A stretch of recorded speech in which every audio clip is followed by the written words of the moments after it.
7:58, Procurador Gregorio El Hach, buenos días.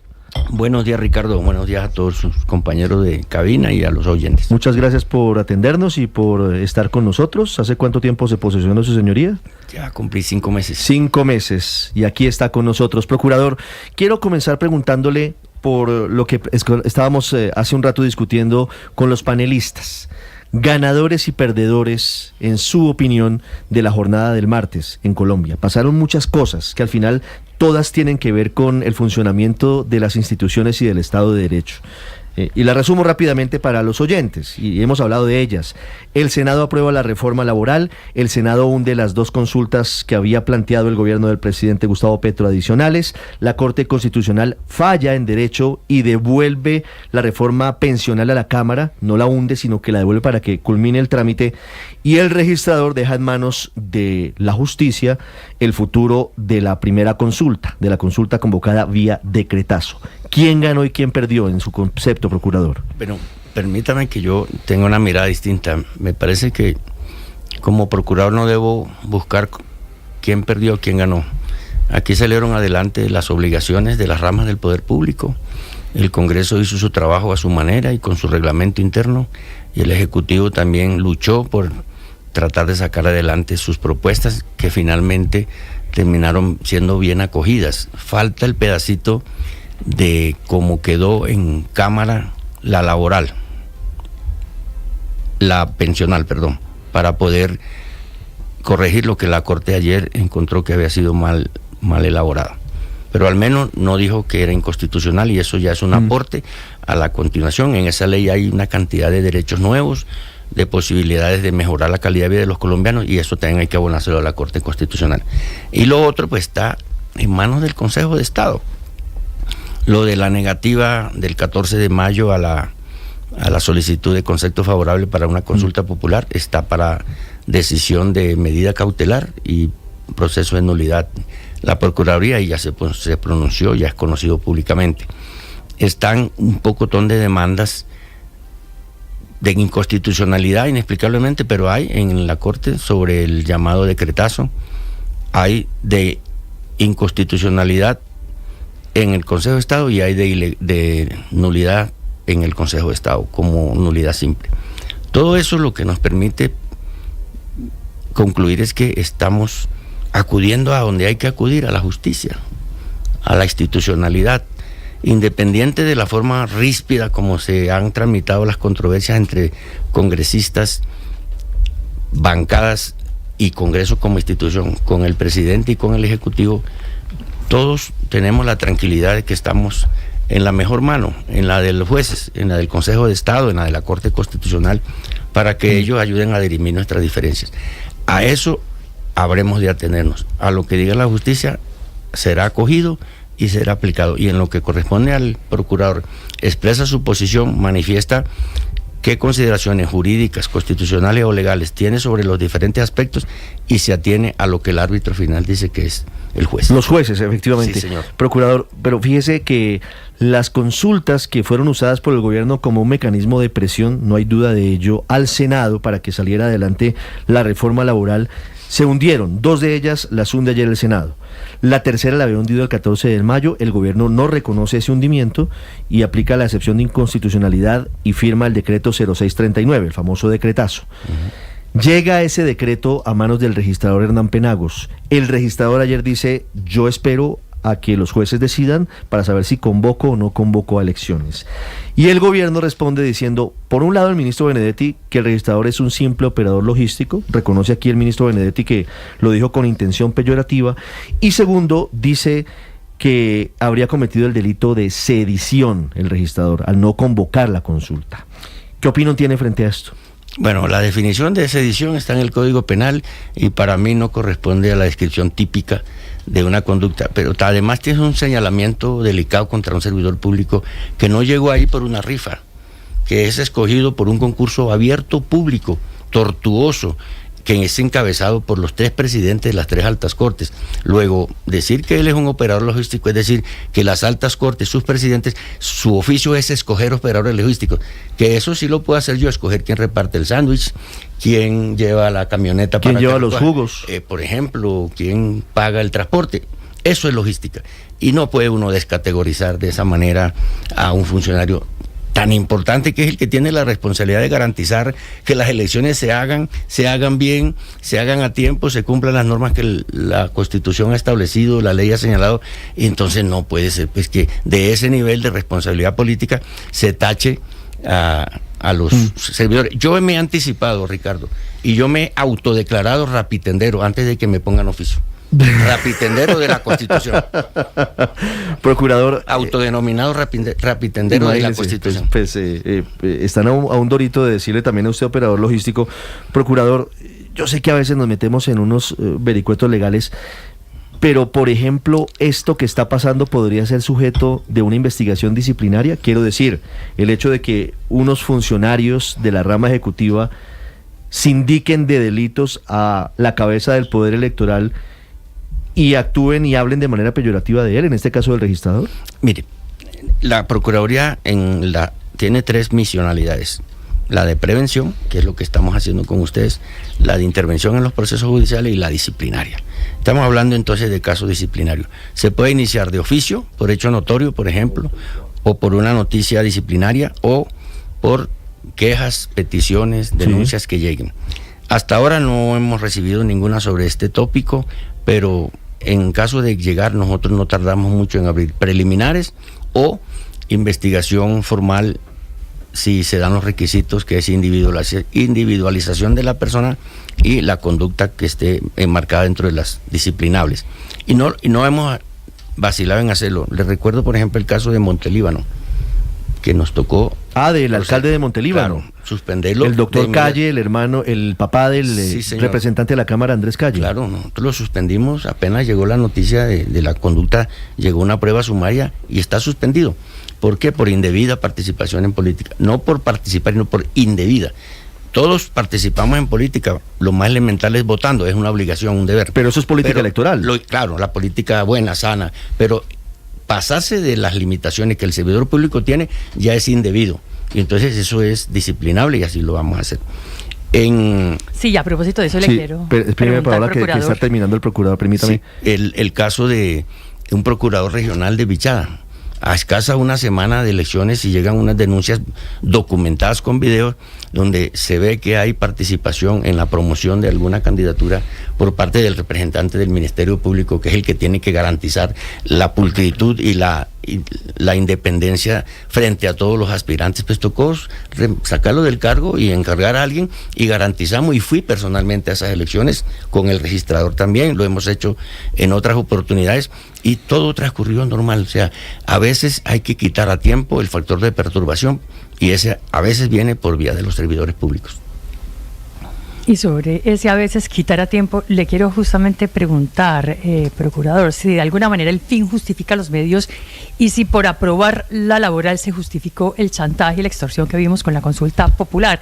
De manera más concreta, ¿esa pistola sobre la 100 del Congreso no motiva, procurador, alguna falta disciplinaria? ¿Cuál es la labor de la Procuraduría en este caso? Mire, nosotros lo que vigilamos la conducta oficial de los servidores públicos, pero el tejemaneje político, yo no podría hacer esa metáfora de pistola sobre la 100 de los congresistas, porque ellos también tienen unos mecanismos para resistirse a que los obliguen, si ese fuera el caso, o para levantar la voz en contra de algo que no estén de acuerdo, o para acudir a mecanismos incluso internacionales, por ahí se ha mencionado que lo van a hacer.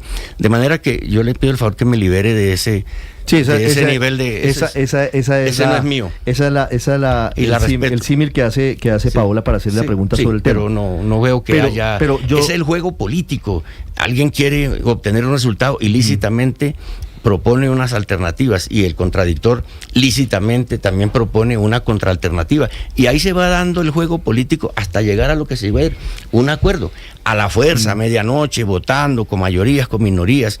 Lo que sí hay que reclamar es que el estilo de hacer las cosas también marca la calidad de la democracia. Es que a eso voy, porque la política al final es un deporte de contacto y usted más que nadie lo sabe. ¿Estuvo cuántos años en el Senado? Tuve 17 en ordenamiento territorial y 12 en la Secretaría. O sea, 30 años en el Senado. Usted entiende perfectamente cómo funciona el monstruo por dentro. Usted sabe muy bien lo que hay detrás. Usted sabe que este es un deporte de contacto, pero al final, en medio de todo, siempre se habían respetado unos protocolos y unos, en el fútbol dirían, códigos en el vestuario. Había unos códigos que no se transgredían. En este caso usted dice, mire, el lenguaje es ríspido hoy, esa palabra que me parece muy al lugar. El lenguaje es ríspido. Se pasó de la raya en el lenguaje, esto en clave de lo que pasó el lunes en la conferencia episcopal, en el almuerzo en el que estuvo invitado el presidente Petro, el presidente del Senado Efraín Cepeda, estuvo por supuesto usted, y estuvieron las otras cabezas de los poderes del Estado. Ese lenguaje pasó y siguió derecho, ¿y hay posibilidad de devolverse? Yo creo que lo de la invitación de Monseñor Rueda y la conferencia episcopal fue muy afortunado y muy oportuno, porque eso no terminó allí. Lo que hicimos fue un compromiso de nosotros mismos por mejorar el tratamiento de nuestras contradicciones y nuestras divergencias en un Estado democrático de derecho, es decir, acudir a la institucionalidad. Y también una invitación a los demás actores sociales, económicos, políticos, institucionales, también a mejorar ese tratamiento que es inadecuado, que es inaceptable, del insulto, del ataque personal, de la descategorización de los servidores públicos, y llegamos a un acuerdo, lo suscribimos, y yo hasta ahora, que anoche no vi la plenaria del Senado, no he visto que se haya transgredido lo que allí acordamos. Hubo un cambio entre lo que pasó el 14 de mayo, que fue el hundimiento de la consulta, y lo que pasó ayer, por ejemplo. Claro que sí, es evidente. Y entonces, el 14 de mayo el ministro Benedetti estuvo a esto muy cerquita de irse a las manos con el secretario Juan Diego González. Diego Alejandro, sí. Diego Alejandro Pero González. eso también es la exaltación de los ánimos, la falta de temperancia, lo caliente que se pone la situación, que es propio de estas corporaciones donde cada quien quiere gritar más que el otro para ver si se hace escuchar.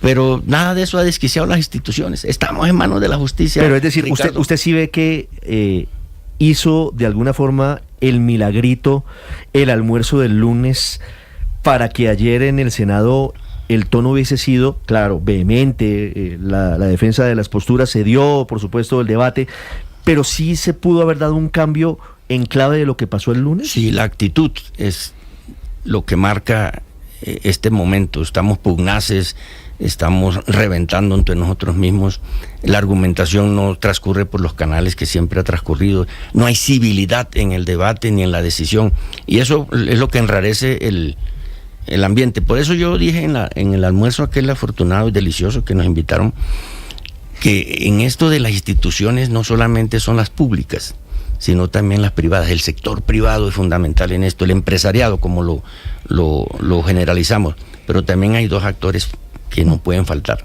El factor de la espiritualidad, es decir, las iglesias, comenzando por la Iglesia Católica y todas las otras que tienen igual validez, igual propósito e igual sentido de elevar el espíritu humano hacia niveles superiores, y los medios de comunicación. Pero fíjese, señor procurador, que usted dice no se ha transgredido, no se ha quebrantado ese acuerdo que firmaron a instancias de la Iglesia Católica, pero yo quisiera recoger una frase de mi compañero Felipe esta mañana sobre el documento. La tinta estaba fresca y el presidente llama sedicioso a el registrador, el ministro del Interior le dice que es un operador político con logístico con la intención de disminuirle, como usted ha dicho, la categoría.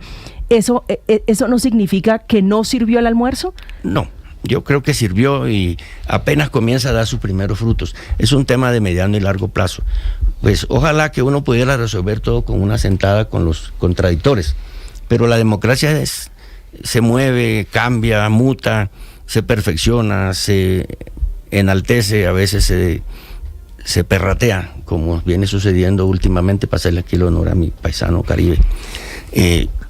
¿Hoy la democracia en Colombia está perrateada? O sea, hay actitudes que desdicen de lo que debe ser una actitud limpia, sana, de altura, de nivel. Y eso no corresponde a lo que Colombia es, a lo que nosotros nos han enseñado, a lo que aprendimos de nuestros abuelos, a lo que nos enseñaron en el colegio. Hemos perdido cualquier noción elemental del buen trato con el contradictor. Eso hay que recuperarlo, eso lo debemos recuperar. Y el primer paso que se citó al Papa León XIII, al Papa León XIII, que dijo... León XIII, la encíclica Rerum Novarum. Y a Francisco, que dijo que había que dar el primer paso. Lo citó Monseñor Rueda, me pareció muy oportuno y muy al lugar. Ahí dimos un primer paso, de muchos pasos, un camino que tenemos que recorrer conjuntamente. Yo lo que dije fue, invitemos entonces también a esta congregación que vamos a caminar por la tranquilidad de la política en Colombia y por el mejoramiento de nuestro rumbo colectivo, a el empresariado, a los medios de comunicación. Ahí tienen que estar ustedes también. Pero si no está perrateada la democracia, procurador, ¿se perdió la urbanidad en la democracia por parte del gobierno? De algunos funcionarios que se dejan exaltar y sacan expresiones que realmente atentan contra la dignidad de otras personas que también tienen el mismo derecho a que los traten en igualdad de condiciones. ¿De parte del presidente? De funcionarios públicos en general, porque no hay lo una sola. líos. 8:13 minutos. Procurador, me devuelvo al 14 de mayo. Usted fue secretario del Senado de la República, ¿cuánto? ¿14 años? 12. 12 años, 3 periodos. 7 periodos, de 2 años. De 2 años, 7 periodos. Procurador, ese día, en su visión de exsecretario del Senado, ¿se incumplió alguna norma, como dice el gobierno, en la votación que hundió la consulta popular? Ricardo, acuérdese que yo tengo que intervenir en los procesos que están en el Consejo de Estado en la sesión quinta. Ya hice un primer concepto pidiendo que se declare la legalidad de la decisión, independiente de que haya habido o no haya habido malos procedimientos, falencias. Yo llamaría déficit de procedimiento, como acaba de decirlo la Corte sobre lo que pasó en el debate de la reforma pensional. De la pensional. Fue deficitario y hay que corregirlo porque la democracia tiene que ser completa. Independiente de eso, la decisión del Senado quedó en firme. Tan en firme será que el Consejo de Estado admitió conocer del caso. La votación de los senadores es, entre otras, goza de inviolabilidad. Pues es que es una decisión definitiva. Entonces, si uno no está de acuerdo con ella y quiere enervarla, quiere quitarla de allí para que se repita, hay que acudir al árbitro natural, constitucional, que es el Consejo de Estado. Eso uno mismo no puede decir qué le parece legal y qué le parece ilegal. Para eso existen las ramas del poder y ellos están allí y no están pintados en la pared. Usted no puede jugar un partido, Felipe, lo decíamos, y considerar que el otro le hizo penalti y cobrar el penalti. Para eso está el juez. Hay un árbitro, sí señor, está muy bien traída. Sí, Felipe. Sí. Procurador, ¿qué llevó a la Procuraduría a abrir una indagación preliminar en contra de los ministros por la firma del decretazo? Felipe, buen día, me alegra saludarlo. Eso, llegaron a las 8 de la mañana, ya había una queja bien larga, muy llena de párrafos, de argumentos, y en el curso del día llegaron otras nuevas quejas pidiendo apertura de investigación disciplinaria.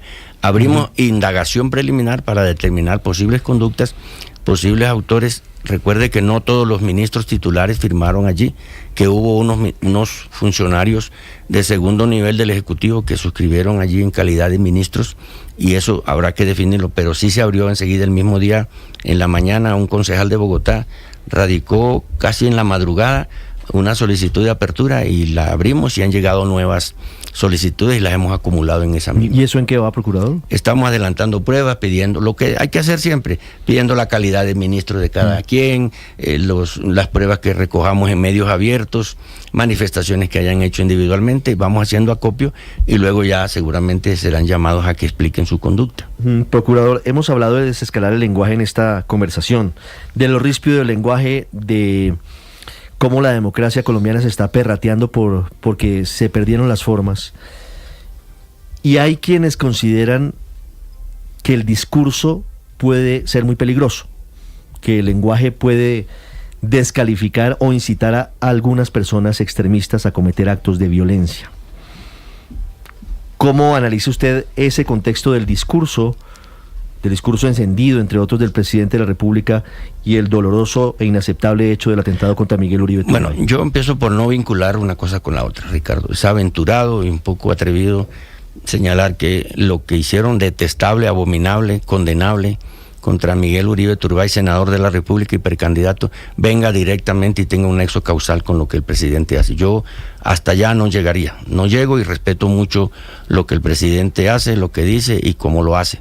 Finalmente es el primer mandatario de la nación, pero lo que no puedo estar de acuerdo es con el uso de un lenguaje que incite al enfrentamiento, a la confrontación, en vez de aprovechar nuestra posición de preeminencia en la sociedad para mandar valores positivos, para provocar el diálogo, la concertación, serenarnos en el ejercicio del poder que se nos ha entregado, para buscar acuerdos. Por eso yo vengo desde el principio proponiendo una estrategia, diálogos para construir consensos, diálogos para construir consensos. Nos falta hablar entre nosotros y nos falta hablar mucho, nos falta encontrarnos. Por eso el simbolismo del encuentro de Monseñor Rueda y de la conferencia episcopal, que fue además lleno de simbolismo de unión, fue en una mesa redonda, alrededor del pan, habíamos 12 más 1, 13. Y el párrafo que llevó Monseñor como propuesta de declaración tenía 7 renglones.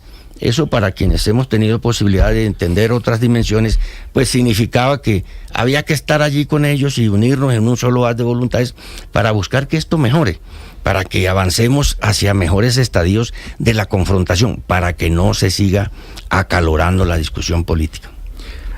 Procurador, precisamente sobre el tema de Miguel Uribe Turbay, ¿en qué va la investigación frente a este atentado y qué sabe la Procuraduría sobre la seguridad del senador el día de los hechos? Sí, había denuncias de que había pedido refuerzo de su seguridad varias veces a la UNP Miguel Uribe Turbay y no atendieron los llamados. Así es, estamos actuando, tal vez la institución que está metida en todos los niveles es la Procuraduría. Miren, en relación con el menor que atentó contra la vida, es un menor que delinquió, un menor sicario, hay que decirlo con nombre propio, menor pero sicario. Hay un sistema que protege los derechos de los adolescentes, está entre 14 y 18 años, hay una legislación especial. Ahí tenemos una delegatura que se llama de infancia y adolescencia para proteger la garantía. Y he hecho énfasis y he dado orden de que me lo protejan especialmente en su seguridad personal y en la vida de ese señor. Él sigue en la fiscalía, en el búnker. Él sigue en manos de la fiscalía, ahí lo están protegiendo, porque es fuente primaria de información. Ese es un frente que estamos atendiendo con normas internacionales que nos cobijan. El segundo frente es el proceso penal, donde ya han habido allanamientos, capturas, señalamientos, interrogatorios. Ahí tenemos un delegado judicial 2 en lo penal, especializado en esos temas. Por el lado de lo que inició la policía frente a los señores de la policía que pertenecían al esquema del senador Uribe Turbay, allá iniciaron una investigación disciplinaria, la pedimos por control preferente, para que venga acá nosotros a la Procuraduría. Es decir, la Procuraduría asume la investigación para saber si hubo irregularidades en el esquema relacionado con los policías. Exacto. Me surgió una duda. ¿De la UNP son servidores públicos? Ellos tienen un vínculo diferente, pero no escapan al control de la Procuraduría. ¿Y qué están investigando en ese caso ustedes? Entonces, este es el cuarto frente. Sí. Hubo quejas expresas, otras en medios, sobre un déficit de atención de sus deberes por parte de la UNP. Sí. Entonces abrimos unas preliminares, ya se ha citado al señor director, ya se ha pedido una información y se viene avanzando para configurar si se abre investigación plena o se deriva hacia otra. Entonces tenemos 4 frentes atendiendo solo por este caso, pero en el de la UNP hemos congregado, porque es que no solamente la seguridad del senador Miguel, es la seguridad de todos los candidatos presidenciales, de los congresistas actuales, de quienes aspiran a integrar la lista, de los líderes sociales, de los dirigentes, del campesino que tiene una reivindicación por su tierra, del líder social, del estudiante. Hay un sistema muy complejo de brindar la seguridad con muy escasos recursos. Entonces hay que escuchar también la explicación que dé el director para entender bien por qué pasan esas cosas. Lo que sí puedo adelantar es que estamos pensando en acudir a hacer algo concertado con Policía Nacional para completar esos esquemas de seguridad, porque ya entramos, tarde o temprano, pero entramos a un proceso de campañas electorales que terminará en junio del año entrante. Es decir, ¿la policía entraría a reforzar aún más los esquemas de los precandidatos? Estamos buscando la manera de que se produzca un reforzamiento, porque con lo que tiene actualmente la UNP no es posible. Y mire una paradoja. Supongamos, en el mejor de los escenarios, se establece que se necesita X cantidad de dinero para suplir las necesidades que la UNP no puede suplir hoy día, en hombres, en armas, en vehículos, en tecnología, todo lo que se quiera. Entonces hay que ir a Hacienda. El Ministerio de Hacienda, supongamos en el mejor escenario, hay la plata. Entonces le trasladan la plata a UNP. Va al mercado a conseguir vehículos, equipos, no hay. Y entonces entramos en una cosa que no podemos dejar que se produzca. Hay que acudir a otras instituciones del Estado para llenar ese vacío. Lo único que no puede ser es que la gente se quede desprotegida. Eso sí no lo vamos a permitir. Procurador, ¿qué opinión le merece a usted la tesis, si es que lo puede decir, lo puede adelantar, por supuesto, del ministro de Justicia sobre la necesidad de convocar una Asamblea Nacional Constituyente? Felipe, usted anticipó, yo no puedo opinar sobre lo que digan los ministros, pero sí tengo la concepción de que el señor ministro de Justicia es un hombre formado académicamente, con experiencia en el sector público, con una visión clara de lo que es Colombia, y algún fundamento y alguna razón y algún propósito tendrá, pero no le corresponde al procurador, no quiero hacerlo, calificar o valorar u opinar sobre lo que digan los ministros. Las 8 de la mañana, 23 minutos, es el Procurador General de la Nación, Gregorio El Hash, con nosotros este miércoles en Mañanas Blue. Procurador, muchas gracias, siempre bienvenido y gracias por habernos acompañado. Bueno, Ricardo, muchas gracias, y la primera frase fue admonitoria. Espero que este estado mío de permanente timidez con los medios comience a superarlo y entonces aparezca más por acá. Que esta no sea la última. No, la última no. Va a ser más frecuente, le prometo, cuando haya cosas importantes para decir. Y yo soy una persona que prefiero la prudencia, la tranquilidad, el anonimato, si fuera posible. Sé que mi función pues me obliga a superar esos atavíos que vienen desde nuestros antepasados caribes, pero en lo posible trato de mantenerme observando, analizando y con la boca cerrada. Cuando toque hablar, yo hablaré. En boca cerrada no entran moscas, pero hay que hablar muchas veces. Sí, pero entra un buen tinto. La Procuraduría, la Procuraduría es muy importante para... O algo más amarillito. ¿Le gustó el café? Déjemelo en café, está muy temprano. Ya regresamos en Mañana.